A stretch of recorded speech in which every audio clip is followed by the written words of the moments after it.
গোটৰ মহিলাসকলৰ বাবে মুখ্যমন্ত্ৰী ডাঙৰীয়াই নতুন আপডেট দিছে। আপোনালোকে এই বিহুৰ বতৰতে লাভ কৰিব 10,000 টকা। আৰু এই বিহুৰ বতৰতে আপোনালোকে 10,000 টকা লাভ কৰাৰ পিছত আপোনালোকে কেনেধৰণে 25,000 টকা আৰু 50,000 টকা পাব, এই সকলোবোৰ মুখ্যমন্ত্ৰী ডাঙৰীয়াই আপডেট দিছে। এই আপডেটৰ বিষয়ে যদি আপোনালোকে জানিব বিচাৰে, ভিডিঅ'টো শেষলৈকে চাই যাওক। তাৰ আগতে আপোনালোক সকলোকে এটা সৰু ৰিকুৱেষ্ট, আপোনালোকে যদি মোৰ চেনেল প্ৰথমবাৰ আহিছে, চেনেলটো ছাবস্ক্ৰাইব কৰি কাষত থকা বেল আইকনটো বজাই লওক এনেধৰণৰ নতুন নতুন ভিডিঅ'বোৰ পাই থাকিবৰ বাবে। আৰু ভিডিঅ'টো ভাল লাগিলে এটা লাইক আৰু শ্বেয়াৰ কৰিব নাপাহৰিব। বলক তেতিয়াহ'লে মই শুনাই দিওঁ আপোনালোকক মুখ্যমন্ত্ৰী ডাঙৰীয়াই গোটৰ মহিলাসকলৰ বাবে কি নতুন আপডেট লৈ আহিছে আৰু আপোনালোকে এই 10,000 টকা আপোনালোকে কেতিয়া কোনটো তাৰিখত বিহুত লাভ কৰিব, এই সকলোবোৰ আপোনালোকে এই ভিডিঅ'ৰ যোগেদি পাই যাব। বলক তেতিয়াহ'লে মুখ্যমন্ত্ৰী ডাঙৰীয়াই গোটৰ মহিলাসকলৰ বাবে কি কৈছে আপোনালোকক শুনাই দি আছোঁ। যোগ্য বুলি বিবেচিত হ'ব।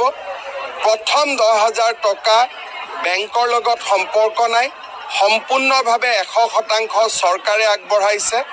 আৰু এই আঁচনি আজি আমি বিহালী সমষ্টিত আনুষ্ঠানিকভাৱে মুকলি কৰিছোঁ।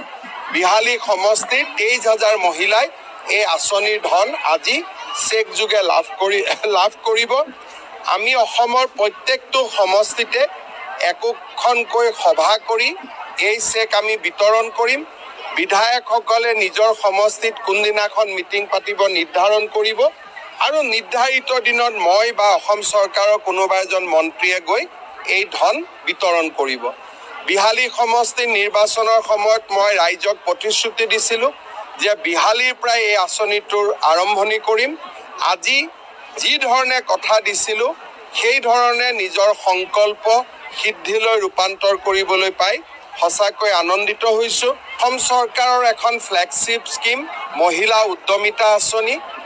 এই আঁচনিখনৰ জৰিয়তে অসমৰ 30 লাখ মহিলাই প্ৰথম পৰ্যায়ত 10,000 টকা, দ্বিতীয় পৰ্যায়ত 25,000 টকা, তৃতীয় পৰ্যায়ত 50,000 টকা লাভ কৰাৰ বাবে যোগ্য বুলি বিবেচিত হ'ব। প্ৰথম 10,000 টকা বেংকৰ লগত সম্পৰ্ক নাই, সম্পূৰ্ণভাৱে 100% চৰকাৰে আগবঢ়াইছে। আৰু এই আঁচনি আজি আমি বিহালী সমষ্টিত আনুষ্ঠানিকভাৱে মুকলি কৰিছোঁ। বিহালী সমষ্টিৰ 23,000 মহিলাই এই আঁচনিৰ ধন আজি চেক যোগে লাভ কৰিব। আমি অসমৰ প্ৰত্যেকটো সমষ্টিতে একোখনকৈ সভা কৰি এই চেক আমি বিতৰণ কৰিম।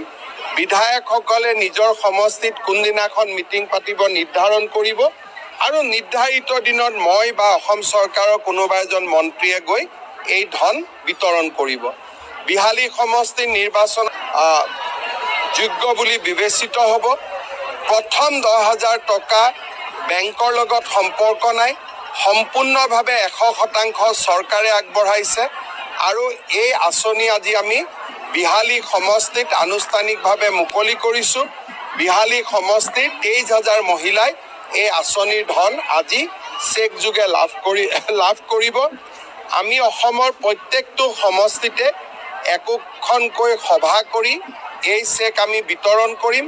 বিধায়কসকলে নিজৰ সমষ্টিত কোনদিনাখন মিটিং পাতিব নিৰ্ধাৰণ কৰিব আৰু নিৰ্ধাৰিত দিনত মই বা অসম চৰকাৰৰ কোনোবা এজন মন্ত্ৰীয়ে গৈ এই ধন বিতৰণ কৰিব।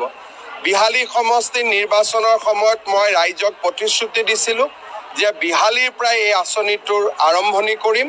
আজি যি ধৰণে কথা দিছিলোঁ সেই ধৰণে নিজৰ সংকল্প সিদ্ধিলৈ ৰূপান্তৰ কৰিবলৈ পাই সঁচাকৈ আনন্দিত হৈছোঁ। অসম চৰকাৰৰ এখন ফ্লেগশ্বিপ স্কিম মহিলা উদ্যমিতা আঁচনি।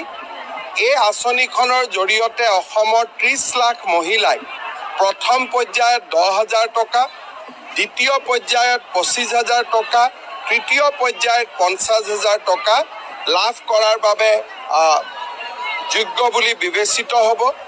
প্ৰথম 10,000 টকা বেংকৰ লগত সম্পৰ্ক নাই, সম্পূৰ্ণভাৱে 100% চৰকাৰে আগবঢ়াইছে। আৰু এই আঁচনি আজি আমি বিহালী সমষ্টিত আনুষ্ঠানিকভাৱে মুকলি কৰিছোঁ। বিহালী সমষ্টিৰ 23,000 মহিলাই এই আঁচনিৰ ধন আজি চেক যোগে লাভ কৰিব। আমি অসমৰ প্ৰত্যেকটো সমষ্টিতে একোখনকৈ সভা কৰি এই চেক আমি বিতৰণ কৰিম। বিধায়কসকলে নিজৰ সমষ্টিত কোনদিনাখন মিটিং পাতিব নিৰ্ধাৰণ কৰিব আৰু নিৰ্ধাৰিত দিনত মই বা অসম চৰকাৰৰ কোনোবা এজন মন্ত্ৰীয়ে গৈ এই ধন বিতৰণ কৰিব। বিহালী সমষ্টিৰ নিৰ্বাচন